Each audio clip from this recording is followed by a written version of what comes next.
Right. ఇక రైతు అన్నదాత దుఃఖీభవ, నిజంగా అన్నదాత సుఖీభావంగా ఉన్నాడా, కాల్ రేగరేసి తిరుగుతున్నాడా? ఈయన కొత్త డైలాగు పంచసూత్రాలు పంచ మంత్రాలు అంటున్నారు. సో వీటి మీద ముందుగా నాగార్జున గారు. సార్, నాకు చంద్రబాబు నాయుడు గారు రైతుల్ని కాలర్ ఎగరేసుకున్నట్టు చేస్తా అని చెప్పాడు సార్. నేను షాక్ అయ్యాను.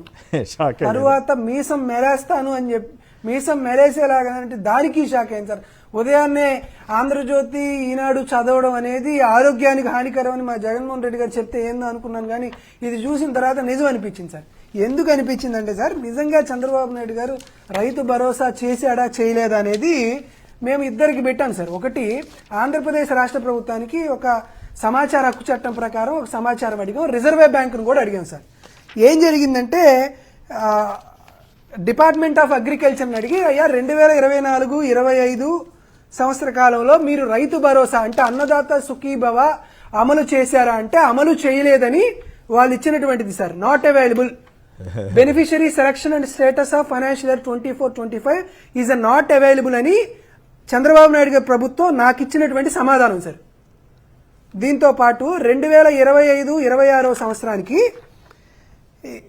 వీళ్ళు ఒక 5,000 రూపాయలు ప్రతి రైతులకి వేశారని ఎప్పుడు బటన్ నొక్కారు సార్? 02/08/2005 ఆగస్టు 2, 2025 బటన్ నొక్కారు సార్ చంద్రబాబు నాయుడు గారు. ఇది రిజర్వ్ బ్యాంక్ ఇచ్చినటువంటి బ్యాచ్ నెంబర్స్. అంటే ఆంధ్రప్రదేశ్ రాష్ట్ర ప్రభుత్వం రిజర్వ్ బ్యాంకు డబ్బులు పంపిస్తుంది, రిజర్వ్ బ్యాంకు అందరి రైతుల యొక్క అకౌంట్లకు డబ్బులు పంపిస్తుంది. ఈయన 2వ తేదీ డబ్బులు నొక్కితే, జగన్మోహన్ రెడ్డి గారు 2వ తేదీ బటన్ నొక్కితే 2వ తేదీ సాయంత్రానికి అందరి అకౌంట్కి డబ్బులు పడతాయి. అంతే కదా, మీరు నాకు ఫోన్ పే డబ్బులు చేస్తే ఎంతసేపు 5 నిమిషాల పని.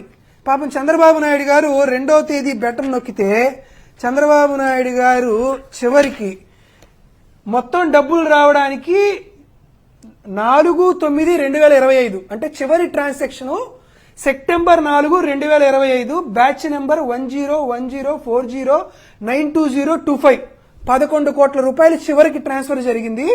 ఏం సార్, మీరు 2వ తేదీ బటన్ నొక్కితే 32 రోజుల పాటు పట్టింది సార్. మీరు ఇచ్చేటువంటి 2,320 కోట్ల రూపాయలు రైతులకు వెళ్ళడానికి 31 రోజులు పట్టింది సార్.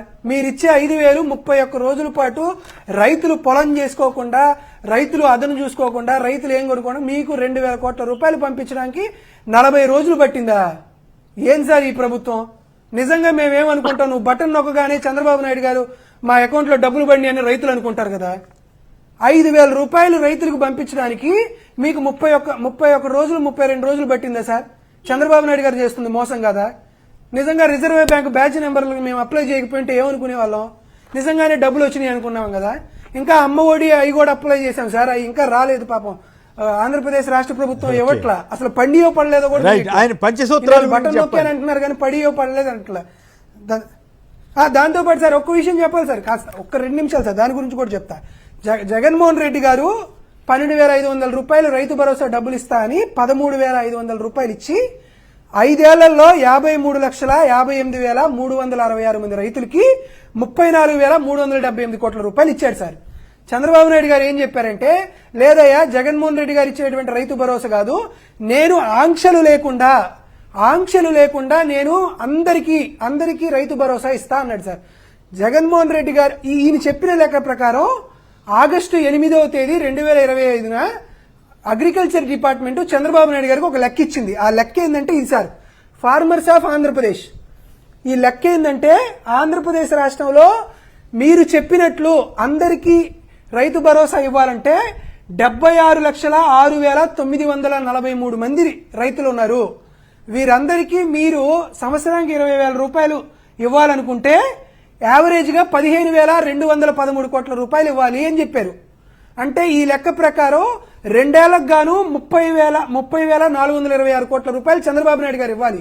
కానీ ఈ రోజుకి చంద్రబాబు నాయుడు గారు ఇచ్చింది 4,685 కోట్ల రూపాయలు. అంటే 2 సంవత్సరాలలో చంద్రబాబు నాయుడు గారు రైతులకి బకాయి పడిన మొత్తం 25,741 కోట్ల రూపాయలు. ఏం సార్ ఈ అన్యాయం?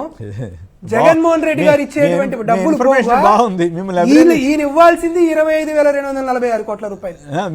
దీనికి సార్ అన్యాయం చెప్తాను సార్. ఇది కూడా సార్ ఒక్క నిమిషం సార్, ఒకే ఒక పాయింట్ సార్, ఒక్క పాయింట్ సార్ ఒక్క విషయం సార్ ఓకే. ఆగస్టు 8వ తేదీన సార్ ఆగస్టు 30వ తేదీన ఒక లెటర్ రాశారు సార్. ఎంత దారుణం అంటే ఈ రాష్ట్ర ప్రభుత్వం ఆగస్టు 8వ తేదీన ఆగస్టు 30వ తేదీన స్పెషల్ చీఫ్ సెక్రటరీ రాజశేఖర్ గారు ఐఏఎస్ గారు ఈయన సాయంత్రం 7:31 ఈ డ్రాఫ్ట్ ని అప్రూవ్ చేశాడు. ఈ డ్రాఫ్ట్ అప్రూవ్ లో ఏముందంటే